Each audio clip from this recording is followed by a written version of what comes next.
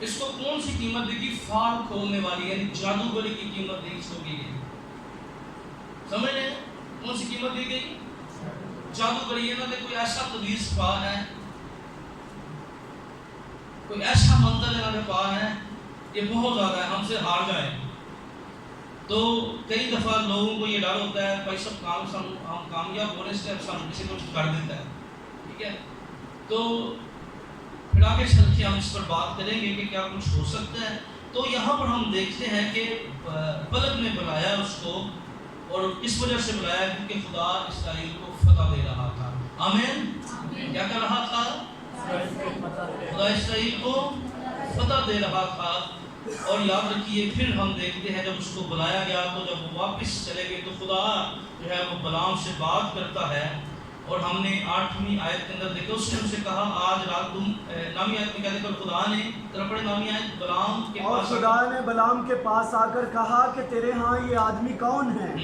وہ بلعام نے خدا سے کہا کہ مواب کے بادشاہ بلق بن صفور نے میرے پاس کہلا بھیجا ہے کہ جو قوم مصر سے نکل کر آئی ہے اس سے زمین کی سطح چھپ گئی ہے، سو تو اب آ کے میری خاطر اس پر لعنت کر، پھر ممکن ہے کہ میں اس سے لڑ سکوں اور ان کو نکال دوں. اور بارہویں آیت، اور خدا نے بلعام سے کہا کہ تو ان کے ساتھ مت جانا، تو ان لوگوں پر لعنت نہ کرنا اس لیے کہ وہ مبارک ہیں. ہاں وہ کیا ہے؟ مبارک ہے. تو لعنت نہ کرنا. اس نے خدا کی بات تو سن لی اور لعنت اس کے اندر تھا. تو خدا کو پتا تھا کہ یہ جائے گا ضرور، وہ اوپر سے کر رہا ہے. لیکن عموماً ایسا ہوتا ہے بندہ دال کی تعریف کرتا ہے اور پلیٹ میں کچھ اور. دال بہت چنگی چیز ہے اور ہوتا پلیٹ میں کیا روٹی ہوگی ہے، تو تعریف کیا ہوگی. یہ بھی اسی طرح کا بندہ ہے، یعنی تعریف کوئی اور کر رہا ہے اور کام کوئی اور. اس کو پتا تھا خدا کو یہ کیا کرے گا. پھر کیا ہوتا ہے کہ ہم جانتے ہیں یہ جاتا ہے. اور پھر جب شاید کیا کہتی ہو، جب بلعام نے دیکھا کہ خداوند کو یہی منظور ہے. جب شاید کی پہلی آئے گنتی 24. جب بلعام نے دیکھا کہ خداوند کو یہی منظور ہے کہ اسرائیل کو برکت دے، تو وہ پہلے کی طرح شگون دیکھنے والے کو ادھر ادھر نہ گیا بلکہ بیابان کی طرف اپنا منہ کر لیا. اب ہر بار جو ہے وہ پھر کیا ہو رہا ہے، وہ کیا کرتا ہے، وہ لعنت کرنے کے لیے کھڑا ہوتا ہے. پڑھ کر دیکھیں نامی آیت کا نظر دیکھیں پھر اس کی. اور وہ دبک کر بیٹھا اور شیر کی طرح بلکہ شیرنی کی مانند لیٹ گیا ہے. اب کون اسے چھڑائے؟ اور تجھے برکت دے وہ مبارک، اور جو تجھ پر لعنت کرے وہ ملعون ہے. یعنی غیر قوم کا نبی کیا کہہ رہا ہے اسرائیل پر، جو وہ کیا ہے. اور لکھا ہے تب بلق کو بلعام پر پڑا، وہ اپنے ہاتھ، ہاں پھر اس نے بلعام سے کہا میں نے تجھ کو بلایا کہ تو میرے دشمنوں پر لعنت کرے، لیکن تو نے 3 بار ان کو برکت دی. سو اب اپنے ملک کو بھاگ جا، میں نے سوچا کہ تجھے عالی منصب پر خداوند نے تجھے ایسے ذات سے کیا رکھا، محروم رکھا. اور پھر بلعام نے ان کو کہا. اور پھر ہم دیکھتے ہیں یہاں پر آگے چلیں تو اس نے جب برکت دی تو 23 آیت بیان کیا کرتی ہے. 22 آیت کو ذرا پڑھیں، 23 باب کی 22 آیت ذرا پڑھیں. اور خدا ان کو مصر سے نکال کر لے آ رہا ہے. ان میں جنگلی سانڈ کی سی طاقت ہے، ان میں جنگلی سانڈ کی سی طاقت ہے. آگے یعقوب پر کوئی افسون نہیں چلتا. کیا ہے؟ یعقوب پر کوئی اور نہ اسرائیل کے خلاف فال کوئی چیز ہے. کیوں؟ بلکہ یعقوب اور اسرائیل کے حق میں اب یہ کہا جائے گا کہ خدا نے کیوں ان کے خلاف فال نہیں چل رہا ہے. 21 آیت دیکھیے ذرا، 21 آیت دیکھیے ذرا کیا لکھا ہے اسی باب کی 23 باب کی 21 آیت میں. وہ یعقوب میں بدی نہیں پاتا. کیا نہیں کرتا؟ یعقوب میں بدی نہیں پاتا. اگر کسی نے کو چل رہا ہے نا تو بدی تو بعد آ جائے پھر کچھ نہیں چلے گا. اور نہ اسرائیل میں کوئی خرابی دیکھتا ہے، نہ اسرائیل میں کوئی یعنی کیا وہ کیا آیا ہے فال نکالنے پر. کیا کہتا ہے؟ کہتا ہے اسرائیل پر افسون کیوں نہیں چلتا؟ کیونکہ اس میں بدی نہیں ہے. اس میں خرابی نہیں ہے. اور یاد رکھیے جب ہماری زندگیوں میں بدی نہیں ہوگی، خرابی نہیں ہوگی، میں آپ کو سچ کہتا ہوں پاکیزگی ہوگی.